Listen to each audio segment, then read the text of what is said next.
आपको पता होगा कि ईरान एक इस्लामिक देश है जहां पर ना औरतों को खुलकर जीने की आजादी है और ना गैर मुस्लिम लोगों को। आपको ये जानकर हैरानी होगी कि अभी के टाइम पर ईरान में जो हाल चल रहे हैं उससे ईरान आने वाले समय में एक सेकुलर और मॉडर्न देश बन सकता है। वहां पर डॉक्टर मसूद पेजेश्कियां, जिनकी आइडियोलॉजी बिल्कुल भी इस्लामिक ऑर्थोडॉक्स को सपोर्ट नहीं करती, उन्होंने ईरान में रहकर वहां के इस्लामिक लीडर सैयद जलीली को 40 लाख वोटों से हरा दिया। ईरान के मुस्लिम लोग इतना ज्यादा तंग हो गए हैं कि आज वहां पर करीब 50,000 मस्जिद बंद करने पड़ गए हैं। औरतें तो वहां पर जगह जगह बुरखे जला रही हैं, सरकार के खिलाफ वो प्रोटेस्ट कर रही हैं। अब क्या इसका मतलब ये है कि ईरान अब इस्लाम को रिजेक्ट कर रहा है? आप यकीन नहीं करेंगे कि इन सब के पीछे एक 22 साल की लड़की का बहुत बड़ा हाथ है। अब आखिर कैसे, आइए जानते हैं। 45 साल पहले दोस्तों ईरान में लड़का लड़की खुलकर घूम सकते थे। वहाँ पर लड़का लड़की के स्कूल एक साथ ही हुआ करते थे। लड़का लड़की उस समय एक साथ पार्टीज किया करते थे। लड़कियां हिजाब नहीं बल्कि मॉडर्न आउटफिट्स पहना करती थी। लेकिन इसके बाद खुद ही ईरान के लोगों ने देश से मॉडर्नाइजेशन और सेकुलरिज्म को हटा दिया।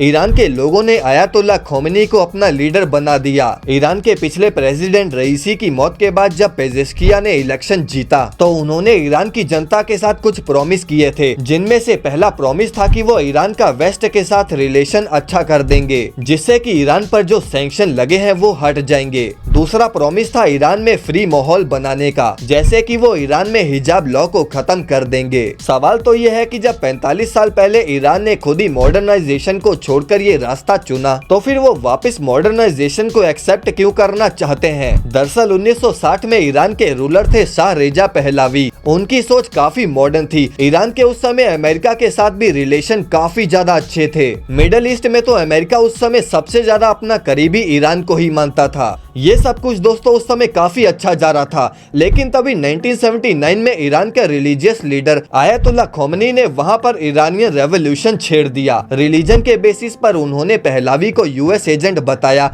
और कहा कि ये लोग इस्लामिक कल्चर को खराब कर रहे हैं। इस रेवोल्यूशन में आयतुल्लाह ने लोगों के रिलीजियस सेंटिमेंट्स का यूज करके ईरान को एक इस्लामिक रिपब्लिक डिक्लेयर कर दिया। पहलवी को उस समय अपनी जान बचाने के लिए अमेरिका भागना पड़ा। इधर ईरान में मौजूद यूएस एम्बेसी में आयतुल्लाह के रेवोल्यूशनरीज ने 50 अमेरिकन को होस्टेज बना लिया। अमेरिका यहीं से ईरान से नाराज हो गया और 1979 में उसने ईरान पर पहला इकोनॉमिक सैंक्शन लगाया। ईरान ने अब अमेरिका के खिलाफ चालें चलनी शुरू कर दी। आईआरजीसी और हिजबुल्लाह को उसने फंडिंग करनी शुरू कर दी।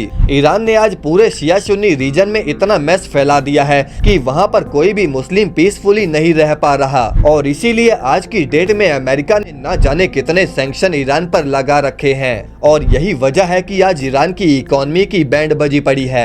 आज ईरान में लड़का लड़की साथ नहीं चल सकते, ट्रैवल नहीं कर सकते। लड़कियां सिर्फ वहां पर हिजाबी पहन सकती हैं। अगर लड़का लड़की को हैंडशेक करता हुआ भी देख लिया गया तो जेल में डाल दिया जाता है। आयरनी तो यह है कि आयतुल्लाह खोमेनी की खुद की ग्रैंड डॉटर किसी दूसरे देश में वेस्टर्न ड्रेस में पार्टी करती हुई देखी गई। अब इसका ये मतलब हुआ कि ईरान में बस धर्म के नाम पर लोगों के रिलीजियस सेंटिमेंट्स के साथ खेला जा रहा है। इतनी सारी रिस्ट्रिक्शन की वजह से आज ईरान की जनता वहां पर फेड अप हो चुकी है। इतना सब कुछ ईरान में चल ही रहा था, लेकिन फिर वहां पर एक 22 साल की लड़की महसा अमीनी के साथ कुछ ऐसा हुआ जिसने इस पूरे मुद्दे पर घी डालने का काम किया। दरअसल इस लड़की को ईरानियन पुलिस ने गिरफ्तार किया क्योंकि उस लड़की ने हिजाब ईरानियन ड्रेस कोड की तरह नहीं पहना था। इतनी सी बात के लिए उस लड़की को इतने बुरे तरीके से पीटा गया कि उस लड़की की मौत हो गई। इसी मुद्दे से ईरान की जनता भड़क उठी। वहाँ की औरतें और स्टूडेंट्स ने दोस्तों अपने हिजाब जलाने शुरू कर दिए। लड़कियों ने अपने बाल काटने शुरू कर दिए। वहाँ के युवा भी दोस्तों औरतों की मदद के लिए वहाँ के जो रिलीजियस लोग हैं उनकी टर्बन्स को गिरा दे रहे हैं। दरअसल वहाँ पर सिर्फ रिलीजियस लोग ही टर्बन पहन सकते हैं और इसीलिए वहाँ पर लोगों ने रिलीजियस लोगों की टर्बन को गिराना शुरू कर दिया। वहाँ की लेबर ने भी गवर्नमेंट के खिलाफ कई सारे मोर्चे निकाले और इसीलिए दोस्तों वहाँ के लोगों ने लिबरल थॉट रखने वाले पेजेश्कियां को इलेक्शन में जिताया। अब अगर ईरान में आगे चलकर लिबरलाइजेशन आई तो इससे भारत को भी काफी फायदा हो सकता है। भारत के ईरान के साथ रिलेशन अगर अच्छे हो गए, ईरान से अगर सैंक्शन हट गए तो ईरान एकदम सस्ते दामों पर भारत को तेल दे सकता है। बाकी वैसे आपकी इसके बारे में क्या राय है हमें कमेंट में आप जरूर बताना और इस वीडियो को लाइक करके चैनल को हमारे सब्सक्राइब जरूर कर देना।